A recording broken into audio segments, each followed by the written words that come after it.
Hello बच्चों, आज हम लेके आए हैं ray optics and optical instruments, किरण प्रकाशिकी एवं प्रकाशिकी यंत्र। बच्चों, यह फिजिक्स सेकंड का पहला पार्ट है। अब हम न्यूमेरिकल को देखने चल रहे हैं। एक एक न्यूमेरिकल को देखेंगे। यदि आपने इससे पहले वाली थ्योरी की वीडियो नहीं देखी है तो उसी वीडियो के डिस्क्रिप्शन बॉक्स में जाइए, वहाँ पर लिंक मिल जाएगा। चलिए बच्चों, पहला नंबर न्यूमेरिकल आपके स्क्रीन पर है। पढ़िए क्या कह रहा है। कह रहा है 2.5 सेंटीमीटर साइज की कोई छोटी मोमबत्ती 36 सेंटीमीटर वक्रता त्रिज्या के किसी अवतल दर्पण से 27 सेंटीमीटर की दूरी पर रखी है। दर्पण से कितनी पर्दे को कितनी दूर पर रखा जाए कि उसका सुस्पष्ट प्रतिबिंब पर्दे पर बने। प्रतिबिंब की प्रकृति और साइज का वर्णन कीजिए। यदि मोमबत्ती के दर्पण की ओर ले जाया जाए तो पर्दे को किस ओर हटाना पड़ेगा। क्वेश्चन आपके स्क्रीन पर भी है, इंग्लिश में उसे भी पढ़ सकते हैं। आप वीडियो को रोककर पहले क्वेश्चन को पढ़ लें, क्या क्या क्वेश्चन में कह रहा है। ठीक है बच्चों, क्वेश्चन में कह रहा है a small candle 2.5 centimetre in size is place at 27 centimetre in front of a concave mirror of radius of curvature 36 centimeter. At what distance from the mirror should a screen be placed in order to obtain a sharp image? Describe the nature of side of the image. If the candle is removed closer to the mirror, how would the screen have to be moved? आइए बच्चों, question को हम देखते हैं क्या क्या given है। देखिए बच्चों, हमें सबसे पहले जो क्वेश्चन नंबर 1 है इसमें क्या क्या दिया है मैं इसको देखूंगा। ठीक है, हमें गिवन क्या क्या है। सबसे पहले साइज ऑफ इमेज, जिसे हम लोग बेटा आई से भी लिख सकते हैं, एच से भी लिख सकते हैं, याद रखिएगा ना। यही से देखिए साइज ऑफ कैंडल। ठीक है, साइज ऑफ कैंडल ना, इसको हम लोग हिंदी में लिख सकते हैं मोमबत्ती का आकार। मोमबत्ती का आकार। ठीक है बच्चों, मोमबत्ती के आकार को हम लोग आई मानते हैं। आई की वैल्यू कितनी दी है, ओ मानते हैं। ऑब्जेक्ट है ना, कितना, कैंडल एक ऑब्जेक्ट है तो ओ मानेंगे इसे। कितना होगा, 2.5 सेंटीमीटर है। ठीक है, एंड देखिए यहाँ पर हमें फाइंड क्या करना है। कह रहा है ना, डिस्क्राइब करो कि इमेज की साइज क्या है। साइज ऑफ इमेज, इसको बोलते हैं प्रतिबिंब का आकार। प्रतिबिंब का आकार हमें निकालना है। ठीक है, आकार, इसका मतलब हमें आई फाइंड करना है। आई से इमेज, ओ से ऑब्जेक्ट। इतना समझ में आ गया होगा। और क्वेश्चन में देखिए, क्वेश्चन आपके स्क्रीन पर है, उसे आप नोट कर सकते हैं। अब देखिए इसमें और क्या गिवन है, हमें ऑब्जेक्ट डिस्टेंस दिया है। ऑब्जेक्ट डिस्टेंस, इसे हम लोग बोलते हैं वस्तु की दूरी। वस्तु की दूरी कितना है, u की वैल्यू है -27 सेंटीमीटर। 27 सेंटीमीटर है। और देखिए रेडियस ऑफ कर्वेचर भी दिया हमें। r की वैल्यू कितना दिया है, -36 सेंटीमीटर। ठीक है, अब देखिए, अब इतनी वैल्यू गिवन होने के बाद हमें फोकस निकालना पड़ेगा। फोकस क्या होता है, r/2 ना, रेडियस का हाफ होता है। r की वैल्यू -36 है। और माइनस क्यों है, क्योंकि मिरर कैनकेव कौन सा है, कैनकेव मिरर है, अवतल दर्पण है, याद रखिएगा। कैनकेव मिरर, इसे बोलते हैं हम लोग अवतल दर्पण। अवतल दर्पण, इस वजह से अवतल दर्पण में क्या होता है ना, माइनस होता है। कितना है, 36/2। अब हाफ कर देंगे तो -18 हो जाएगा। कितना हो जाएगा, 18 सेंटीमीटर इसकी फोकस आ जाएगी। ठीक, अब हमें निकालना क्या है, अब हमें वी फाइंड यहाँ करना है। देखिए हमें वी फाइंड करना है, इसको बोलते हैं ऑब्जेक्ट डिस्टेंस, तो इमेज डिस्टेंस होगा ये। वी क्या होती है, इमेज डिस्टेंस। फिर सुन लीजिए, इसको हम लोग बोलते हैं प्रतिबिंब की दूरी। प्रतिबिंब दूरी, ठीक है, शॉर्ट में इमेज डिस्टेंस। इमेज डिस्टेंस, ठीक है बच्चों। चलिए बच्चों, हम फार्मूला लगाते हैं। फार्मूला क्या है, फार्मूला, ठीक है, जो फार्मूला है बच्चों वो होता है 1/f = 1/v + 1/v यू, ये होता है फार्मूला। इसी फार्मूले को हम अप्लाई करने जा रहे हैं, ठीक है। बहुत ध्यान से देखिएगा। देखिए सबसे पहले हम क्या करेंगे, इसमें वैल्यू पुट करेंगे। किसकी किसकी वैल्यू पुट करेंगे, ए बी हमें देखना है। 1/f, एफ की वैल्यू कितना है -18, ठीक है। इक्वल टू के बाद 1/v है, 1/v निकालना है हमें, प्लस 1/u। u की वैल्यू कितनी है बेटा, ये देखो ये u की वैल्यू है, ये वैल्यू यहाँ हम रख देंगे -27। अब देखिए ये माइनस का है, -1/18 कर दिया है भाई, कहीं भी लगा सकते हैं, ऊपर नीचे यहाँ माइनस। अब ये माइनस प्लस माइनस होगा, इधर आके प्लस हो जाएगा। देखिए आइए मैं स्टेप बाय स्टेप लेके चलता हूँ। -1/27, अब ये इधर आके प्लस हो जाएगा ना, 1/27 -1/18 इज इक्वल टू 1/v। अगर हम यहाँ एलसीएम लेते हैं तो कितना आता है, पहले इसको हम देखेंगे। अगर हम यहाँ पर एलसीएम लेते हैं, एलसीएम हमारा आएगा, अगर हम एलसीएम ले तो 54 आ सकता है ना, नहीं आएगा 54, देख रहा। तो बेटा हम क्या करेंगे, इसका इसमें डिवाइड देंगे तो 2 बार में 54 आ जाएगा, तो यहाँ 2 का मल्टीप्लाई करेंगे, माइनस अब 18 का डिवाइड देंगे तो 3 बार में 54 आ जाएगा, 1/v। अब देखिए 1/v हम पहले लिखेंगे, ठीक है, इज इक्वल टू, अब देखिए 2 - 3 जब करेंगे तो -1 आएगा भाई, -3 से 2 घटाओगे -1, 54। इसका क्रॉस मल्टीप्लाई करोगे तो b बराबर -54 सेंटीमीटर आ जाएगा। ये किसकी वैल्यू आ गई, v की वैल्यू आ गई, ठीक है। अब हम आपको एक फार्मूला बताने जा रहे हैं, उसको थोड़ा ध्यान दीजिएगा। फार्मूला एक और होता है बेटा, वो फार्मूला होता है I/O बराबर -v/u। क्या होता है फार्मूला, I होता है इमेज की हाइट जो कि हमें निकालनी है, हमें क्या करनी है, निकालनी है, तो I हो गया। ओ हमें गिवन है 2.5, तो 2.5 हो गया, is equal to -v, v की वैल्यू कितनी है -54, ठीक है। और u की वैल्यू कितनी है, u कहाँ गया भाई, u अभी निकाला था मैंने थोड़ी देर पहले, ये है -27। अब देखिए माइनस से माइनस कैंसिल हो गया, अब ये उधर इंटू में चला जाएगा, तो I इज इक्वल टू हो जाएगा -54 × 2.5 × 27। अब देखिए 27 से कट जाएगा कितनी बार में, 2 बार में, तो 2 बार में तो -2 हो जाएगा इंटू 2.5, इसको मैंने काट दिया बच्चों, ठीक है। मैं आपको एक बार बता दूं, 27 1 जा 27 2 जा, 2 बार में कट गया। अब देखिएगा बहुत ध्यान से, ठीक है, क्या आएगा। अब मल्टीप्लाई करेंगे तो 5 हो जाएगा, कितना हो जाएगा, 2.5 दूनी 5 सेंटीमीटर।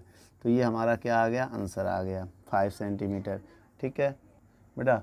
निगेटिव साइन का मतलब ये इमेज जो इन्वर्स है और वर्चुअल है, इमेज क्या है, इमेज है वर्चुअल है। अब ये इसको किस तरफ ले जाना चले, इसको मूव करना पड़ेगा क्लोजर टू मिरर, मिरर के पास ले जाना पड़ेगा, मिरर के पास, क्लोज, ठीक है, किसके, मिरर के क्लोजर लेके जाना पड़ेगा, मिरर के पास लेके जाना पड़ेगा। वीडियो को रोक कर नोट कर लो। दूसरा नंबर क्वेश्चन भी आपके स्क्रीन पर है, वीडियो को रोक कर हिंदी और इंग्लिश में पहले पढ़ लीजिए अच्छे से, फिर मैं क्वेश्चन को हम समझाने चल रहे हैं। देखिए बेटा क्वेश्चन में कह रहा है 4.5 साइज की कोई ऑब्जेक्ट है, कोई वस्तु है, वो होता है हाइट ऑफ ऑब्जेक्ट कितना है, 4.5 सेंटीमीटर है, ठीक है, जिससे हम लोग बोलते हैं वस्तु की आकार बोलो, चाहे लंबाई बोलो, चाहे ऊंचाई बोलो, है तो वस्तु के लिए, ठीक है, इतना याद रखिएगा। उसके बाद u क्या है, u हमेशा माइनस में लिया जाता है, चाहे जितना हो, 12 सेंटीमीटर। आप क्वेश्चन को एक बार पढ़ सकते हैं, चाहे जिसमें दिया हो उसको आप माइनस में लेना पड़ेगा, ठीक है। क्वेश्चन में कह रहा ना कि 15 सेंटीमीटर फोकस दूरी के उत्तर लेंस से 12 सेंटीमीटर दूरी पर। तो बेटा इंग्लिश में भी क्वेश्चन क्या कह रहा है, आप एक बार उसको पढ़ लें। इंग्लिश में कह रहा है कि प्लेस 12 अवे ना centimetre away from the convex mirror. तो अब इसमें क्या है, ये ऑब्जेक्ट, हाइट ऑफ ऑब्जेक्ट हो गई, जिसे बोलते हैं हम ना वस्तु की दूरी। इंग्लिश में क्या बोलेंगे इसको, ये है हाइट ऑफ ऑब्जेक्ट, या ऑब्जेक्ट हाइट भी बोल सकते हैं, या साइज ऑफ ऑब्जेक्ट भी बोल सकते हैं, साइज ऑफ ऑब्जेक्ट, ठीक है। अब ये डिस्टेंस ऑफ ऑब्जेक्ट ना, या ऑब्जेक्ट डिस्टेंस भी बोल सकते हैं, ठीक है, शॉर्ट में। चलिए और आगे क्या कह रहा है क्वेश्चन में, और फोकस लेंथ कितना है 12 सेंटीमीटर। प्लस में क्यों है, क्योंकि इसको प्लस में मानेंगे, वो इसलिए मानेंगे क्योंकि ये कन्वेक्स मिरर है, याद रखिएगा। जिसे हम लोग हिंदी में उत्तल दर्पण कहते हैं, उत्तल दर्पण कहते हैं। उसके बाद क्या होगा, और क्वेश्चन में क्या फाइंड करना है, magnification and distance of image या इमेज डिस्टेंस, प्रतिबिंब की स्थिति फाइंड करना है और आवर्धन फाइंड करना है। और हमें ये डिस्क्राइब करना है कि यदि आप ऑब्जेक्ट को मिरर से दूर ले जाएं तब क्या होगा, ये भी हमें बताना है। तो चलिए बच्चों, पहले हम v फाइंड करते हैं। उसके लिए मुझे एक फार्मूला याद होना चाहिए, 1/f = 1/v प्लस 1/u। यहाँ पर वैल्यू को हम पुट करेंगे, 1/f, f की वैल्यू कितना है 12, v की वैल्यू कितना है फाइंड करना है, प्लस u की वैल्यू कितना है -12।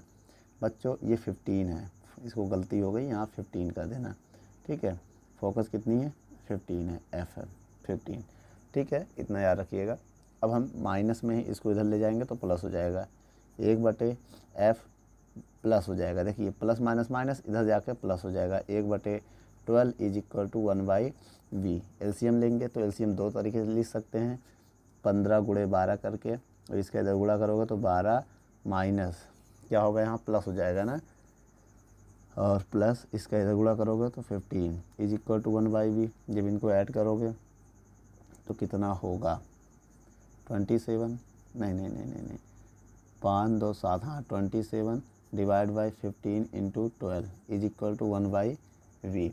अब हम क्या कर सकते हैं, इसको थोड़ा सा और अच्छे से लिख सकते हैं। अगर हम यहाँ से v देखिए वो कट भी कर सकते हैं ना, किससे कटेगा, तो 3 से काटना है पहले, 3 4 जा 12, 3 9 जा, फिर 3 3 जा 9, 3 5 जा 14, इतना आ गया। अब इसके बाद हम मल्टीप्लाई करेंगे, देखिए ऊपर 3 बचा, डिवाइड में क्या आया 5 4 जा 20, 5 चौक 20 = 1/v। अगर यहाँ से एक बात और समझिएगा, इसको हम ऐसे भी तो लिख सकते हैं, अगर हम इसको v की वैल्यू फाइंड करें, इसको v किधर भेजेंगे तो 3v, इसको इधर भेजेंगे तो 20, और v की वैल्यू निकालेंगे तो 20/3 आ जाएगा। अगर हम डिवाइड दें इसका अप्रॉक्सी, तो लगभग जो हमारा रिजल्ट आएगा वो क्या होगा, वो होगा 6.7 सेंटीमीटर अप्रॉक्सीमेट, ठीक, ये भी आ गया। अब हमें क्या निकालना है, m निकालना है। तो m बराबर मैंने फार्मूला बताया था, क्या था m बराबर फार्मूला, -v/u। m क्या होता है मैग्निफिकेशन, आवर्धन, m क्या होता है आवर्धन, आप यहाँ आवर्धन लिख सकते हैं, मैग्निफिकेशन लिख करके नोट कर सकते हैं। अब यहाँ पर वैल्यू पुट करो, -v की वैल्यू भी निकाला, ये वाला रखना, लेकिन 20/3 डिवाइड बाई u की वैल्यू कितनी है -12। अब देखिएगा यहाँ पर माइनस माइनस कैंसल, अब देखिए इसके नीचे 1 मानेंगे, इसका इधर मल्टीप्लाई होगा, इसका इधर होगा, तो क्या हो जाएगा m बराबर हो जाएगा, देखिए 1 का 20 करेंगे तो 20 ही रहेगा, और माइनस माइनस कट गया है, और 12 3 36 हो जाएगा, ठीक है।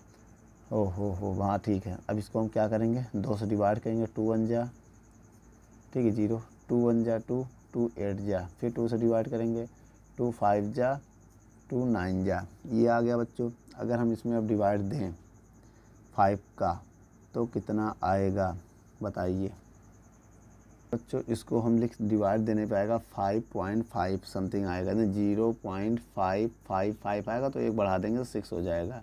ये m की वैल्यू आ गई, ठीक है बच्चों। अब आगे क्या कह रहा है आइए उसको भी हम समझते हैं। देखिए बच्चों m जो है प्लस में आ गया है, किस में आ गया है प्लस में, इसका यह मतलब होता है इमेज जो है पॉजिटिव होगा। इमेज कैसे होगा पॉजिटिव मतलब धनात्मक होगा, ठीक है, और धनात्मक हो गया इसका मतलब, और क्या होगा बेटा, और ये छोटा होगा, नहीं बड़ा होगा बस ना, आभासी होगा, ठीक है। क्या होगा ये आभासी मतलब वर्चुअल, जो इमेज होगा वो होगा वर्चुअल, ठीक है, जिसे हम लोग आभासी बोलते हैं, ठीक बच्चों।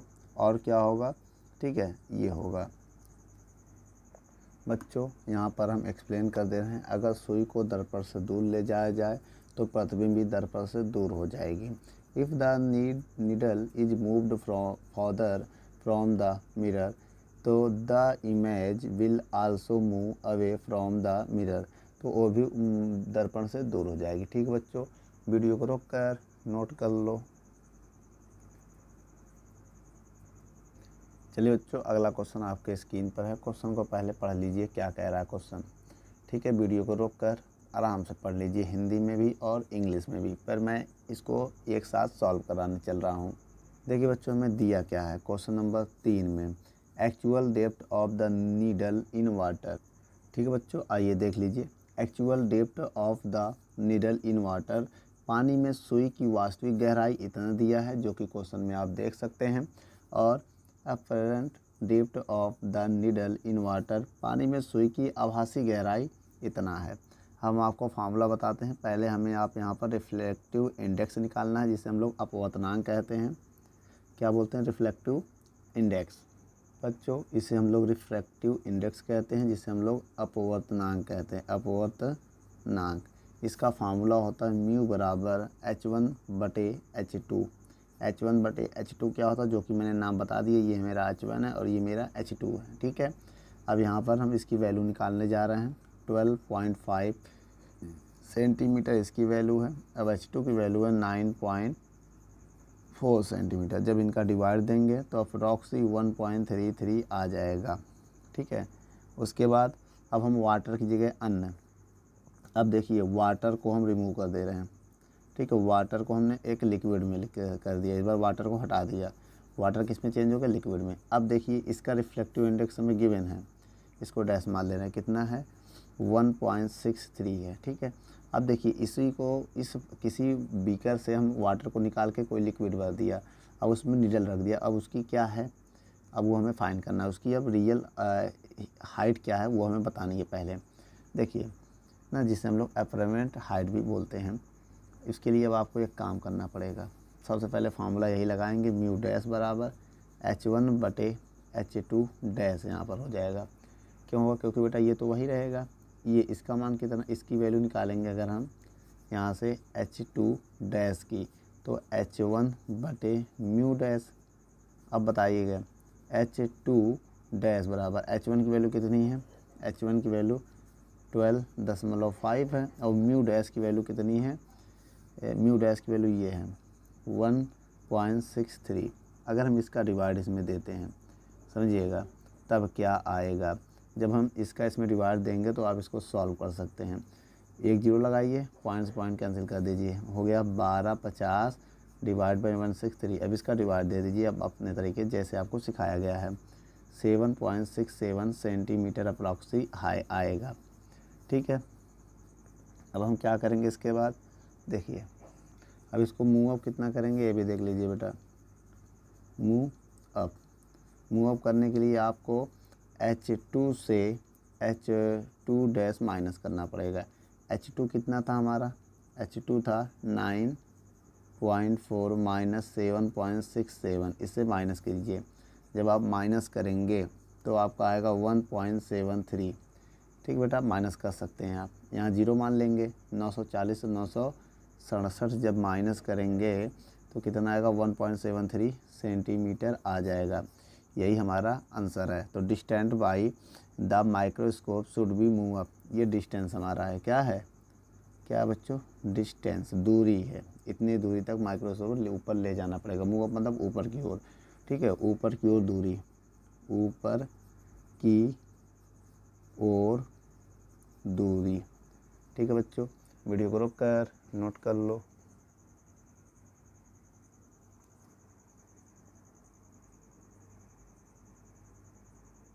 चलिए बच्चों, चौथा नंबर क्वेश्चन आपके स्क्रीन पर है। पढ़ लीजिए इंग्लिश हिंदी में क्या कह रहा है, जैसा कि आपके स्क्रीन पर क्वेश्चन है। ठीक है, उसको आप अच्छे से पहले वीडियो को रोक कर नोट कर लें। फिगर ए और बी जो भी है क्वेश्चन, ठीक है, ABC है। सो रिफ्लेक्ट ना लिखा है ना, refraction of ray in air incident at 60 degree with the normal to glass air and water air in interface respectively. Predict the image of refraction in glass when the angle of incident in water is 45 with the normal to a water glass interface figure बच्चों हमें इसमें क्या निकालना, आइए देखते हैं। सबसे पहले हम समझते हैं। देखिए ये भी मेरा 60 होगा कि नॉर्मल के साथ 60 है क्वेश्चन में, आप पढ़ लीजिए। अब आइए देखते हैं क्वेश्चन में किसके किसके रिस्पेक्ट में क्या क्या कह रहा है। चलिए बच्चों हम आपको बता दे रहे हैं 3 कंडीशन है। पहला कंडीशन, इसको हम लोग बोलते हैं एयर से कहाँ जा रहा है, कांच में, मतलब ग्लास में, एयर टू ग्लास, ठीक है, एयर टू ग्लास। इसी को हम ऐसे भी बोल सकते हैं the relative in refractive index of glass with respect to air, ठीक है। इसी को हम ऐसे भी लिख सकते हैं ए म्यू जी, एयर से उसमें जा रहा है। स्नेल के नियम से क्या होगा, साइन आई बटे साइन आर, ये अकॉर्डिंग टू स्नेल्स लॉ है। क्या है, स्नेल्स लॉ, ठीक है, उसके अकॉर्डिंग काम कर रहे हैं। अब इसके बाद देखिए थोड़ा सा कैलकुलेशन आएगा। देखिए ए म्यू जी साइन आई, पहले में आई 60 है, 60 और आर कितना है, आर 35 है, साइन 35। अब हमें यहाँ वैल्यू पुट करना पड़ेगा। ए म्यू जी साइन 60 की वैल्यू क्या होती है ना, उससे होती है 1/2, 1/2 नहीं होती है, साइन 30 की वैल्यू 1/2, इसकी √3/2 होता है। वैसे इसकी वैल्यू आप यहाँ पर ये पुट करेंगे 8660, अब इसकी वैल्यू होती है 0.5736, याद कर लीजिएगा आप फिलहाल। साइन इसकी वैल्यू ये होती है, इसकी ये होती है, ठीक है। अगर हम इसको डिवाइड देते हैं तो एयर टू ग्लास में इसका आंसर आ जाएगा 1.51, ये आ जाएगा, ठीक है, ये एक आंसर आ गया। अब आइए सेकंड कंडीशन के लिए हम देखते हैं। सेकंड कंडीशन जो हमारा है वो है किससे, यहाँ पर एरो भी देख लीजिएगा, एयर टू किधर जा रहा है, वाटर। अब इस बार एयर से वाटर में सफ़र कर रहा हमारी रे, ठीक है। इसको हम ये बोल सकते हैं कि द रिलेटिव रिफ्लेक्टिव इंडेक्स, ठीक है, क्या, the relative reflect index of water with respect to air, ठीक है। हिंदी में बोल सकते हैं वायु के सापेक्ष जल का अपवर्तनांक, ए म्यू डब्लू, इसका फार्मूला भी होगा साइन आई बटे साइन आर। अब इसकी वैल्यू हमें निकालनी है, ठीक है। साइन आई कितनी है, 60 है, इस बार कितनी है बच्चों, इसमें भी 60 है, और आर की value 47, sine 60 divide by sine R की वैल्यू कितनी है 47। अब ए म्यू डब्लू साइन 60 की वैल्यू अभी हमने बताया था, जो यहाँ पर वही यहाँ पर भी होगा, ठीक है, उसको बदलने वाला नहीं है कोई, तो 0.8660, साइन 47 की वैल्यू होती है 0.7314। अब देखिए पॉइंट कैंसिल कर दीजिए और डिवाइड दे दीजिए, जब डिवाइड दे देंगे तो आएगा 1.84, ठीक है, एक ये वैल्यू आ गई।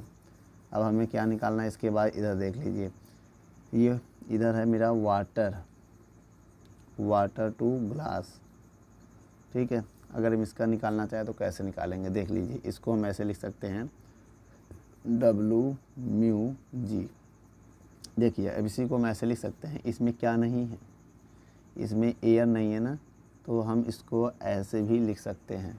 देखिए इसको लिख सकते हैं ए म्यू जी बटे ए म्यू डब्लू। देखिए जी वाला इधर कर दो, डब्लू वाला इधर, आगे ए लगा दो, ऐसा फार्मूला भी होता है, W mu G is equal to. अब देखिए अब यहाँ पर क्या करने वाले हैं, इसकी वैल्यू ए म्यू जी निकाला है, ए म्यू जी की 1.51 है, और ए म्यू डब्लू की वैल्यू भी निकाल लिया है 1.84 है, पॉइंट कैंसिल हो गया, डब्लू म्यू जी। अब इसकी वैल्यू हमें फाइंड करनी है, तो कैसे फाइंड करें, जब इसमें हम डिवाइड देंगे तो आ जाएगा 1.275, ये आ गया इसका रिफ्लेक्टिव इंडेक्स, ठीक है। अब हमें क्या फाइंड करना है इसके बाद, वो भी देखिए। अब ये वाला एंगल आर होता है बेटा, क्या होता है आर, और ये वाला एंगल आई होता है, क्या होता है आई। अब यहाँ हम लगाएंगे एक छोटा सा फार्मूला, आइए आप देख लेते हैं, पहले हम इसको लगा के सॉल्व करेंगे। देखिए अकॉर्डिंग टू स्नेल्स लॉ यही होगा, यहाँ पर भी फार्मूला क्या था, फार्मूला वही होगा डब्लू म्यू जी साइन आई बटे साइन आर। अब इसकी वैल्यू होगा 1.275, होगा कि नहीं होगा, होगा। अब इसके बाद साइन आई की वैल्यू होगी, कितनी होगी, साइन आई कितना 45, तो 45 हो जाएगा। और साइन आर यहाँ, अब इसको हमें आर को इधर ले जाएंगे, इसको नीचे ले जाएंगे, ठीक है। आइए हम यहाँ पर सॉल्व कर लेते हैं। इसके बाद आर जब इधर आ जाएगा, साइन आर हो जाएगा इज इक्वल टू क्या होगा, साइन 45 की वैल्यू होती है 1.√2, 1/√2 होती है, और डिवाइड में आ जाएगा 1.275, ठीक है। उसके बाद हम इसको कैसे सॉल्व करेंगे, आइए देखते हैं। साइन आर क्या हो जाएगा, sine R is equal to √2 की वैल्यू अगर हम पुट करें तो क्या होगा, 1 डिवाइड में आ जाएगा 1.414 इंटू 1.275। अब हमें इधर मल्टीप्लाई करके 1 में डिवाइड देना पड़ेगा, ठीक है। आइए पहले मल्टीप्लाई करते हैं बच्चों। जब हम मल्टीप्लाई करेंगे तो इसकी वैल्यू आ जाएगी, साइन आर की वैल्यू 1/1.802 समथिंग आएगा, ठीक है। अब यहाँ से अगर हम वैल्यू निकालते हैं, इसमें 1 की डिवाइड देते हैं तो कितना आएगा, अप्रॉक्सी आ जाएगा 0.55, अप्रॉक्सी यही आ जाएगा, ठीक है। इसके बाद हम क्या करेंगे, थोड़ा और आगे 5546 भी लिख सकते हैं। ये जो वैल्यू होती है अप्रॉक्सी किसकी होती है, देखिए अब आर की वैल्यू अगर हम निकालेंगे, ठीक है। आइए ऊपर हम निकाल दे रहे हैं, यहाँ जगह है, ठीक है, या यहाँ पर निकाल दे रहे हैं। Sine R is equal to, बहुत ध्यान देखिएगा, अब ये है 0.5546 है, ठीक है। अब हम यहाँ से आर की वैल्यू, जब आर की वैल्यू निकालेंगे आर की, तो वो हो जाएगा साइन इनवर्स 0.5546। अब ये वैल्यू होती है, देखिए इसके लिए हमें एक टेबल याद होना चाहिए, टेबल नहीं है तो फिलहाल हम लिख दे रहे हैं 38.68 ये वैल्यू होती है। इसकी वैल्यू ये होती है, साइन इसका मान ये होता है। अगर साइन में 38.68 डिग्री की वैल्यू पूछे तो 0.5546 होता है, तो इसी को हमने ये लिख दिया, ठीक है। देखो इस पूरे को हम लिख सकते हैं, ये साइन से साइन कैंसिल हो जाएगा तो आर की वैल्यू आएगी। यही हमारा फाइनल आंसर है। वीडियो को रोक कर नोट कर लो।